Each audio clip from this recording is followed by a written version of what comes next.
Hello everyone! In this video, we'll go over the Vocabulary Workshop Level Green Unit 10 words. You can follow along at home using your book. Let's get started! Our first word is actual. Actual is an adjective and it means happening in fact or reality. For example, the actual cost was far less than we guessed it would be. So you can think of actual as something that is real or true. In this sentence, it's saying that the actual price, so the real price is 18, as you can see here. But they thought it was much higher. They thought it was 45. So the actual cost was less than they guessed it would be. Here's another example with some hamburgers. This hamburger over here is the one in the advertisement. It looks very big and delicious. However, the actual hamburger that the person got was much smaller. So you can say the actual hamburger is not as large as the one in the advertisement. And here's another example. This boy has a toy, a little Woody doll, and the Woody doll is much bigger than he thought it would be. So the actual doll was bigger than I thought it would be. Some synonyms are real, true, factual, genuine, authentic, and existing. Antonyms are false, untrue, unreal, or non-existent. The next word is brink. Brink is a noun and it means the edge, especially of a high, steep place. For example, the hiker stood near the brink of the cliff. You can see in this picture here, the hiker is very, very close to this edge of the cliff. So we can say he is standing by the brink of the cliff or near the brink of the cliff. The same is true here for this glass of water. The water is full all the way to the brink of the glass, all the way to the edge. And we can also use brink in this way by saying he is on the brink of defeat.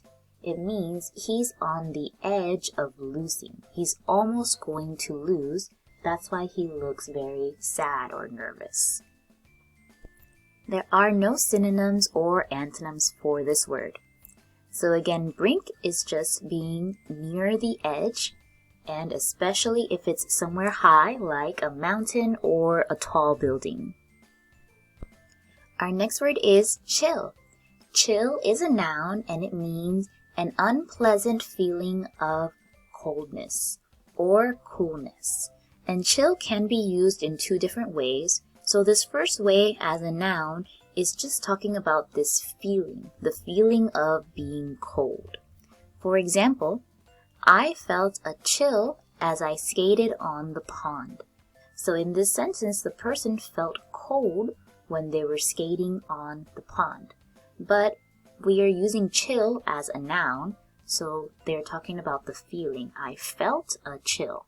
This is a common way that people use this word as a noun. Someone felt a chill. Another example here would be, I felt a chill when I opened the window. As soon as I opened the window, some cold air came in and it made me feel cold. A synonym is nip and antonyms are heat and warmth. And we can also use this word chill as a verb. So now it's the action and it means to make or become cold. So now it's not the feeling of being cold anymore. It's actually making something cold. For example, should we chill the dessert? It means should we make it cold? If you look at this picture here, there is a cake. And did you know that you need to chill the cake before you put this icing on top of it? Because if you don't, the icing will melt. So we need to chill this cake.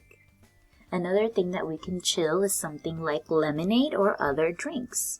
To make it more delicious and cooling on a hot day, you need to chill your lemonade in the refrigerator. And some people also like to add ice to their cups to chill their drinks, to make them cold. And a common way that people use this word would be to say, I was chilled to the bone. It means that you were so cold that even your bones felt cold. This is a phrase that many people use when it's really, really cold. Some synonyms are cool and refrigerate.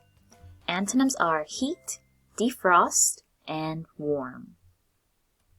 Our next word is conquer.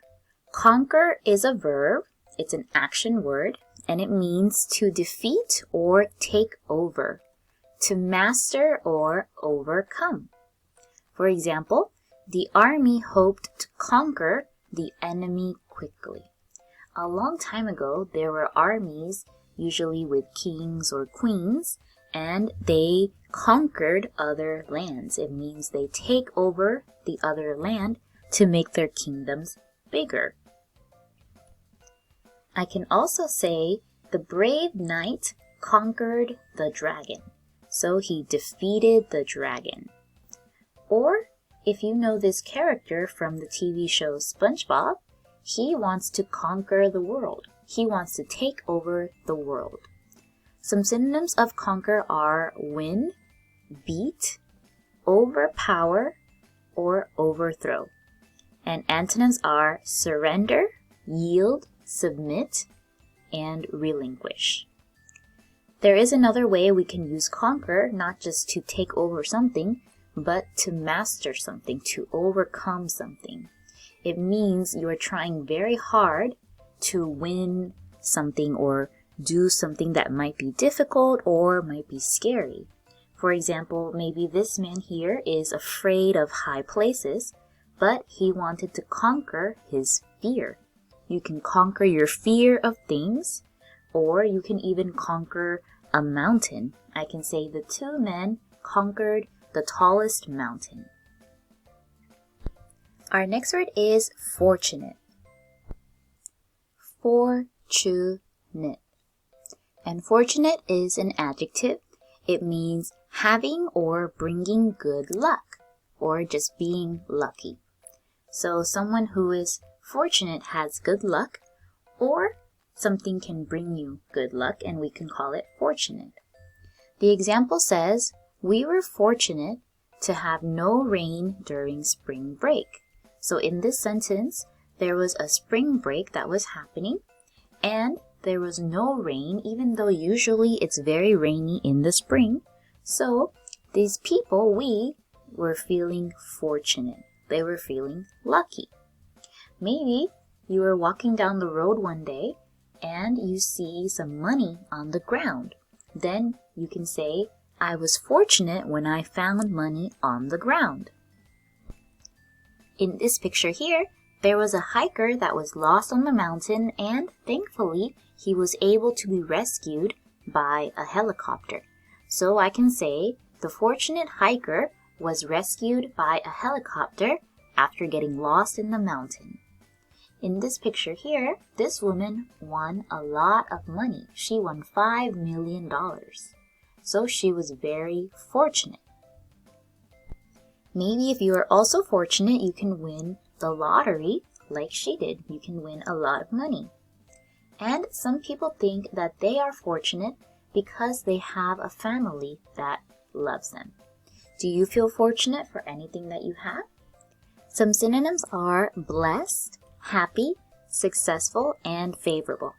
Antonyms are unfortunate, unlucky, and unfavorable. Our next word is fury.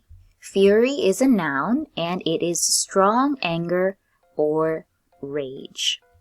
For example, a bad temper often leads to a state of fury. Someone who always gets angry easily can become this state of fury. It's kind of like a feeling of always being angry. That is fury. Some synonyms are wrath, fierceness, violence, force, and power. And there are no antonyms for this word. So when you feel fury, It's a very strong anger, not just regular anger. Maybe your face might turn red and you might yell or scream. You can see here, this baby's face looks like it's full of fury. It looks like he's angry, even though I don't think he really is. In this picture here, you can see this woman became angry when someone scratched her car. So you can say, she felt fury when someone scratched her car. Is there a time where you felt fury or you were full of fury? Those are two common ways you can use this word. You can say, I felt fury when, or I was full of fury when. Our next word is intend. Intend is a verb and it means to plan to do something, to have a goal or a purpose. For example, I hope you intend to do your homework. So in this sentence, I hope you plan. I hope your goal is to do your homework. But maybe you can say, I intended to do my homework, but I fell asleep. In this picture here, this person is making a list of things that they need to do. So they intend to complete all the things on their list. Here, these travelers are looking at a map and they intend to visit all the famous places in the city. That's their plan. They want to see all of the famous places. In this picture here, these two children intend to bake a cake for their mother's birthday. That's what they want to do. That's their plan. Some synonyms are plan, mean, like I mean to do something, aim, expect, and propose. There are no antonyms for this word. Our next word is pattern. Pattern is a noun, and we can also use it as a verb. But first, as a noun, it means the way that shapes and colors are put together. So you can see here, I have some patterns that you might find on your clothes or maybe backpacks or even shoes. It's just different shapes and different colors that are put together in different ways. That is a pattern. Here too, you can see there is a candy cane. It has a stripe pattern. And we can also call pattern a model or a guide for making something. For example, here there is a pattern of a house. Maybe an architect or a builder might follow this pattern so that they can make the house. Or here too, there is a pattern down here of a dress. It's all the little pieces. So it's the guide that someone who makes dresses can use. And when they use that guide, then they'll be able to create the dress. A guide is also a design that is repeated. Maybe you've seen this kind of pattern in your classes. There is a design. Here is a diamond, a circle, a diamond, a circle, diamond, circle. It's repeated. It follows the same pattern. The sample sentence says, the striped pattern is the same in each candy cane. And there's many synonyms. You can say style, form, system, order, arrangement, sequence, or standard. There are no antonyms for this word.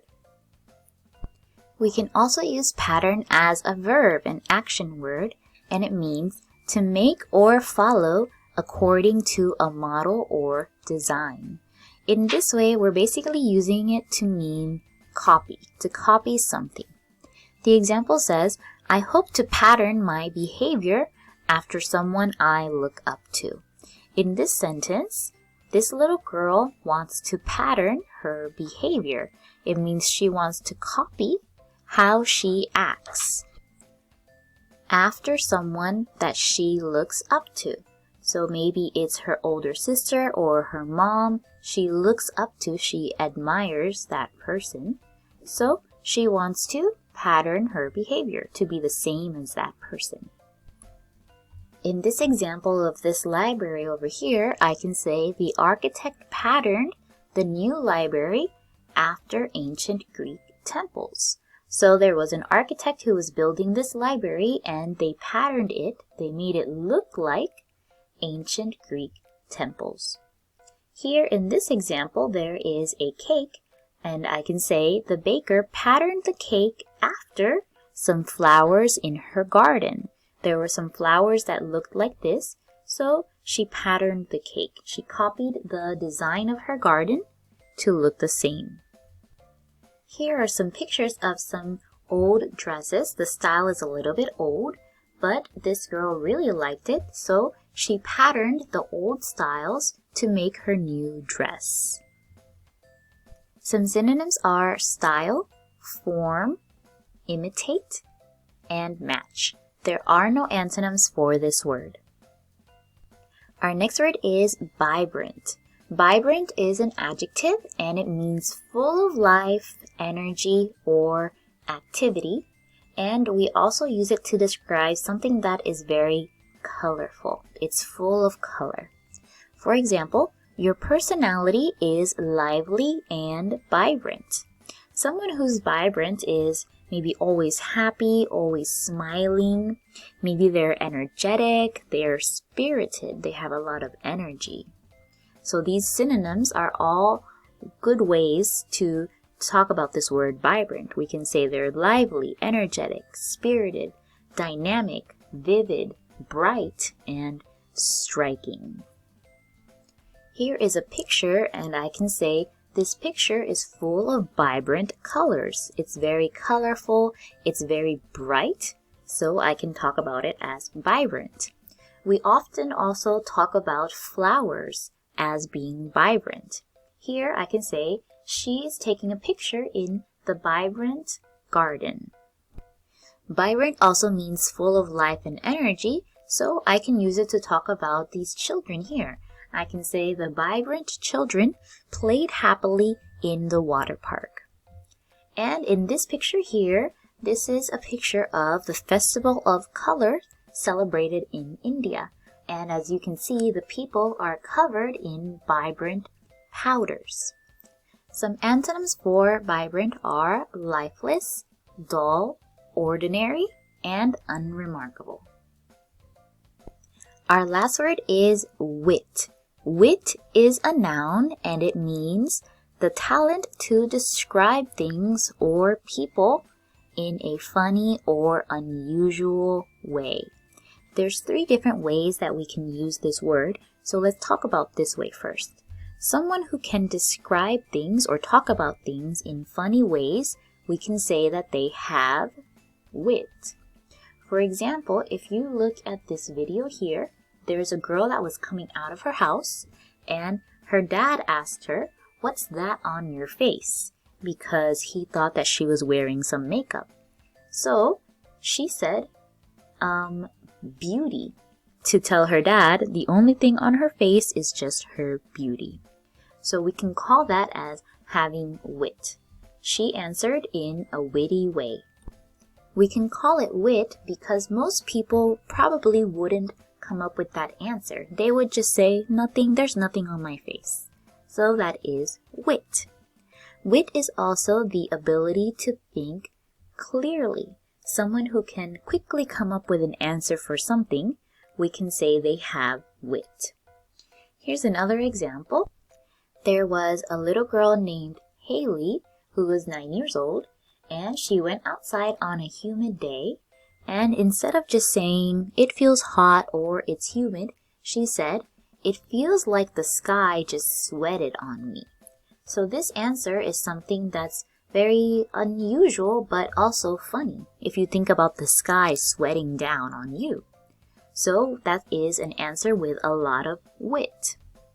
Wit is also a clever and amusing person. So we can describe both of these as that, as a clever and amusing person who has wit. One of my favorite characters is this horse from Tangled because he really has the ability to think clearly. He saw this picture and he knew that the picture was this man that he was searching for.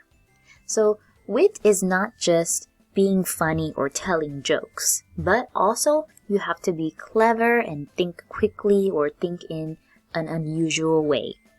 The sample sentence says, "A teacher with wit often knows how to keep the student's attention in class. So this teacher has wit. It means they are funny, they can think clearly and quickly, they tell things in an interesting way. So usually teachers with wit, they can keep their students' attention very easily. Some synonyms are humor, intelligence, and cleverness. There are no antonyms for this word. Do you know anyone that has wit? And that's all for this video. We went over the Vocabulary Workshop Level Green Unit 10 words. Thank you so much for listening, and I'll see you next time. Bye!